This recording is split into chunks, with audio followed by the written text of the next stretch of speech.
Pour terminer cette séquence sur les principes de base dans InDesign, je vous propose à nouveau un quiz pour vérifier vos connaissances, avec une première question ici. Le point de référence sert à noter la position d'un bloc, fixer le point à partir duquel le bloc se positionne, indiquer la largeur ou la hauteur du bloc. Eh bien, c'est fixer le point à partir duquel le bloc se positionne, et ainsi vous pourrez décider de gérer sa taille, sa position, en ayant fixé au préalable votre point de référence.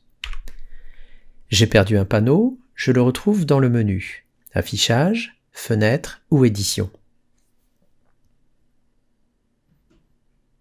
Alors effectivement, il faut être bien au point là-dessus. Dans tous les cas, vous perdez un panneau, vous êtes sûr de le retrouver dans le menu Fenêtre. Tous les panneaux, que ce soit dans InDesign, Photoshop ou Illustrator, se retrouvent dans le menu Fenêtre systématiquement.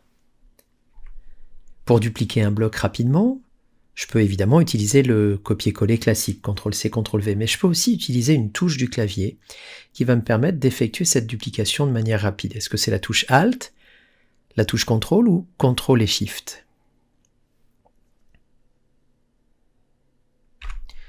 Eh bien, la touche Alt me permet, lorsqu'elle est maintenue, de déplacer tout en dupliquant un élément. Alors ça peut être un bloc, un objet graphique quelconque.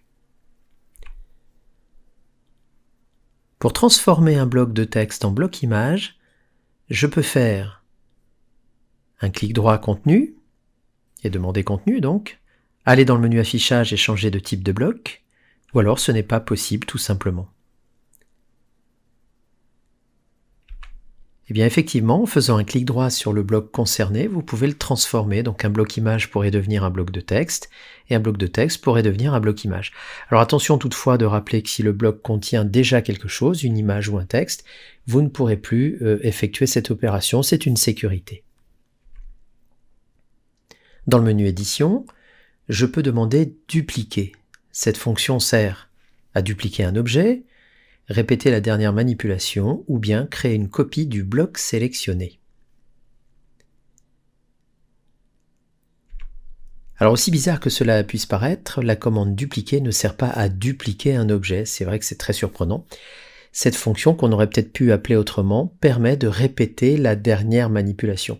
Donc si effectivement vous aviez dans un premier temps dupliqué un objet, donc ce qui fait que vous êtes parti d'un objet pour en faire un deuxième avec la touche Alt par exemple, eh bien si vous faites dans la foulée édition dupliquer, vous allez effectivement répéter la dernière manipulation qui consistait à dupliquer l'objet. C'est ça qui prête à confusion.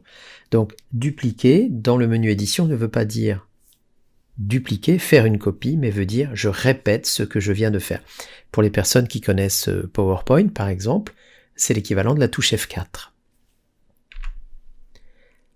Vous avez deux flèches dans InDesign, comme dans Illustrator d'ailleurs, la flèche noire et la flèche blanche. Et donc la question est, la flèche blanche me permet de déplacer l'objet sur la page, modifier une partie ponctuelle de l'objet, ou effacer le fond ou le contour de l'objet.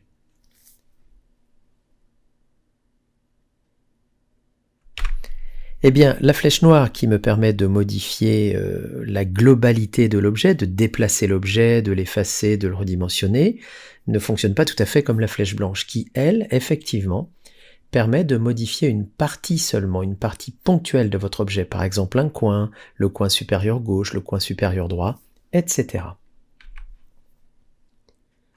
Pour transformer une droite en courbe, j'utilise quel outil? L'outil plume plus, l'outil plume moins, ou bien l'outil conversion de points.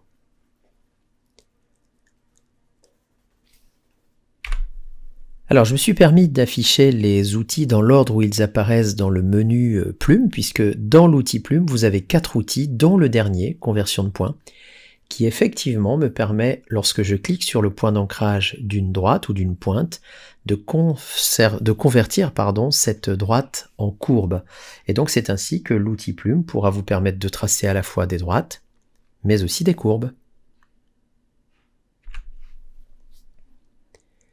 Avec quel raccourci clavier peut-on grouper des objets? Shift-G, Alt-J, CTRL-G. Pour une fois, c'est relativement facile à retenir, c'est bien de CTRL-G qu'il s'agit Pour éventuellement favoriser la mémorisation de ce raccourci, vous pouvez penser à grouper, pourquoi pas, ce qui est un bon moyen de retenir ce raccourci intéressant. Avec quelle touche du clavier peut-on intervenir sur un angle seulement dans un objet? Je souhaite seulement arrondir un angle de mon objet et non pas les 4 angles en même temps. Est-ce que j'utilise Shift, Alt ou CTRL?